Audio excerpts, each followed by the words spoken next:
इसके बेस पर जो पॉलीमर होता है उससे 3 पार्ट्स में डिवाइड किया जाता है, इसे भी, पहले को भी 3 में और दूसरे को भी 3 में। लीनियर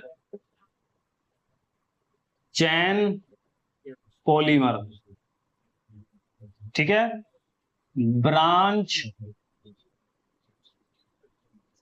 चैन पॉलीमर, क्रॉस लिंक पॉलीमर, ठीक है।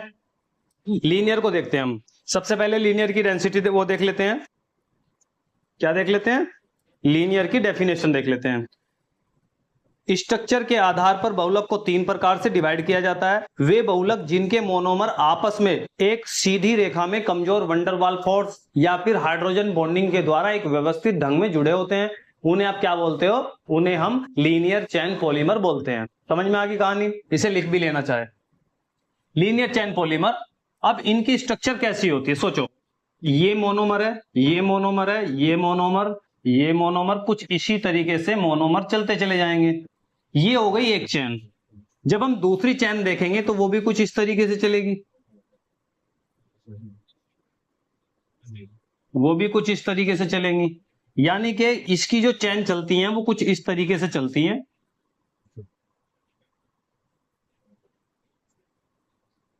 ठीक है। अब यहां का गैप देखो, यहां का जो गैप है वो कम है।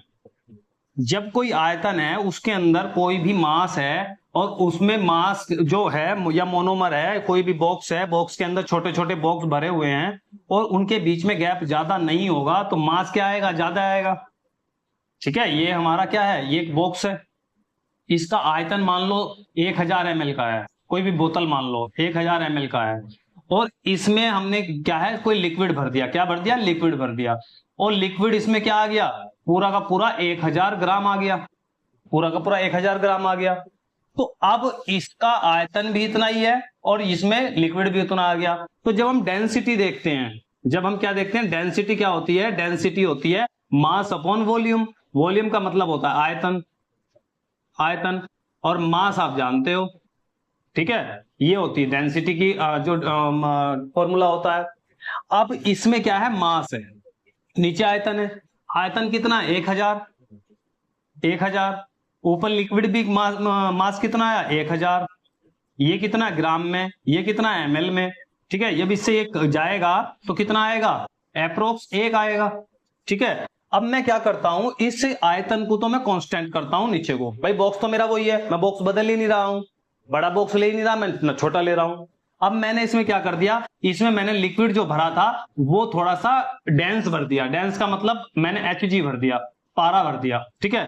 अब पारे का जो वजन बहुत ज्यादा होता है, अब पारे का वजन मान लो कितना हो गया? 1500 हो गया।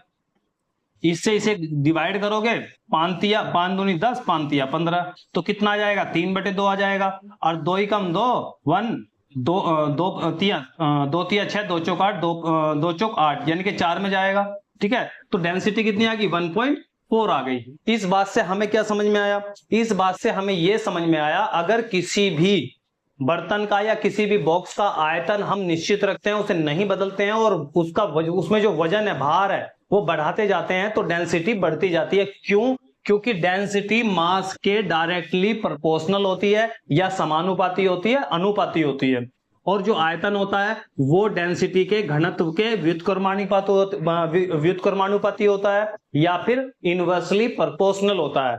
यानी कि अगर आप आयतन बढ़ाओगे तो डेंसिटी कम होगी, अगर डेंसिटी बढ़ाओगे तो आयतन कम होगा, अगर आप मास बढ़ाओगे तो डेंसिटी भी बढ़ेगी, अगर आप डेंसिटी बढ़ाओगे तो मास भी बढ़ जाएगा। इतनी बात समझ में आई?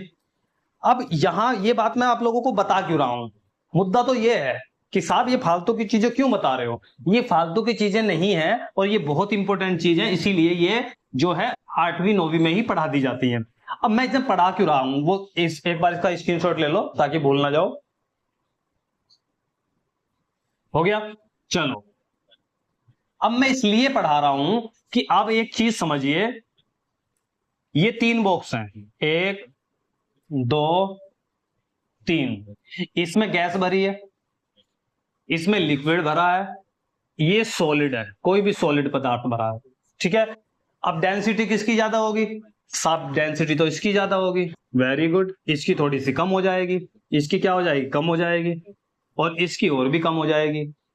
बॉक्स उतने बड़े बड़े ही हैं, लेकिन इनके जो मॉलिक्यूल है वो भार जो है वो कम है, एक दूसरे से बहुत बहुत दूर है। ये कोर्स आप लोगों को YouTube पर नहीं मिलेगा, इसका जो लिंक है वो आप लोगों को अलग से दिया जाएगा। इसीलिए आप लोग इससे जुड़ने के लिए, इसे ज्वाइन करने के लिए आप लोगों को हमसे कांटेक्ट करना पड़ेगा। जो डिस्क्रिप्शन में हमने मोबाइल नंबर दिया है या फिर साइट पे आप लोगों को मिल जाएगा, तो वहां से आप लोग वो नंबर ले सकते हो और हमसे जुड़ सकते हो, ये कोर्स ज्वाइन कर सकते हो। जो कोर्स ये हमने स्टार्ट किया है, अगर आप लोग इसे कंप्लीट कर लेते हो तो आपको खुद लगेगा कि आप कल तक कहां थे और आज आप कहां पर खड़े हो नॉलेज के मामले में। ठीक है, तो ये जो कोर्स है ये आप लोगों के लिए काफी ज्यादा हेल्पफुल रहने वाला है। इसमें हम प्लास्टिक से लेकर पूरा का पूरा जो इंजेक्शन मोल्डिंग प्रोग्राम है वो हम पूरा कवर करने वाले हैं। ठीक है,